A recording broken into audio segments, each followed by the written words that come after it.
glicólise, a segunda é o ciclo de Krebs e a terceira é fosforilação oxidativa. A respiração celular é a principal mecanismo no qual as nossas células produzem energia, e essa energia é em forma de ATP.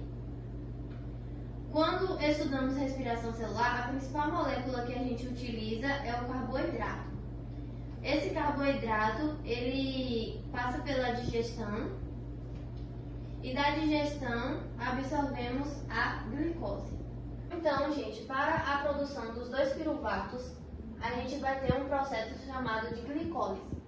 A glicólise é a divisão da glicose.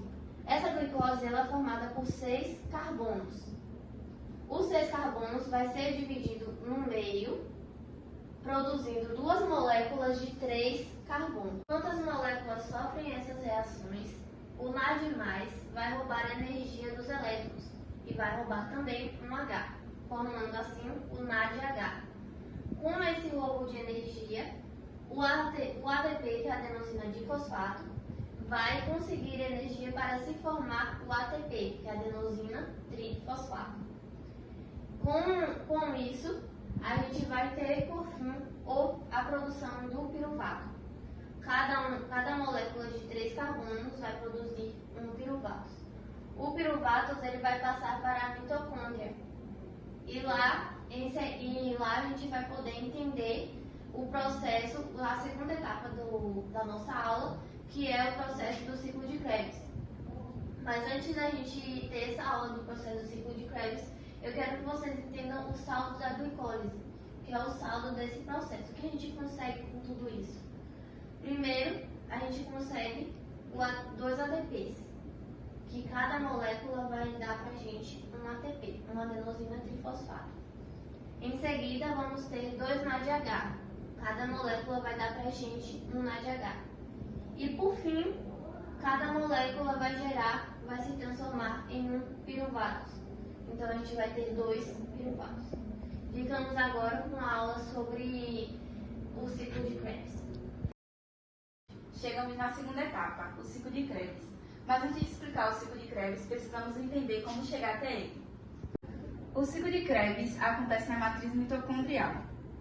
Depois da transformação do piruvato em acetil-CoA, é ela que entra no ciclo de Krebs.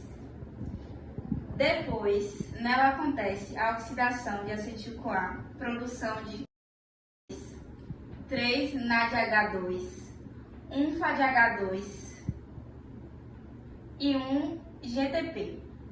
O saldo energético do ciclo de Krebs tem 8 NADH, 2 FADH2 e 2 ATP. Basicamente, o acetil-CoA se funde para a formação de citrato. Esse citrato sofre várias catálises e é transformado em oxalacetato novamente. Nesse ciclo são produzidos 1 FADH2, 3 NAD+, 2 doxílios de carbono e um GTP. Esse GTP sofre um processo de desfosforilação e é transformado em ATP. O dióxido de carbono é incorporado na cadeia respiratória. NADH são incorporados na cadeia transportadora de elétrons, ou seja, o ciclo de Krebs é uma das primeiras etapas da respiração celular. A terceira etapa da respiração celular é a fosforilação oxidativa. Essa etapa com maior produção de ATP e ela ocorre na membrana interna da mitocôndria, nas cristas mitocondriais. As moléculas de NADH e FADH2 doarão elétrons para a cadeia respiratória. Na cadeia, a transferência de elétrons acontece através de uma série de transportadores, como algumas proteínas, por exemplo, os citocromos. Esses elétrons vão perdendo energia em cada etapa da cadeia, sendo captados pelo oxigênio, aceptor final, e reduzindo eles a H2O. O transporte de elétrons pela cadeia da membrana interna da mitocôndria também leva a um transporte ativo de prótons na cadeia. Esses irão retornar à matriz da mitocôndria e, por meio da fosforilação oxidativa do ADP, será formado o ATP. Essa etapa é denominada de quimiosmose.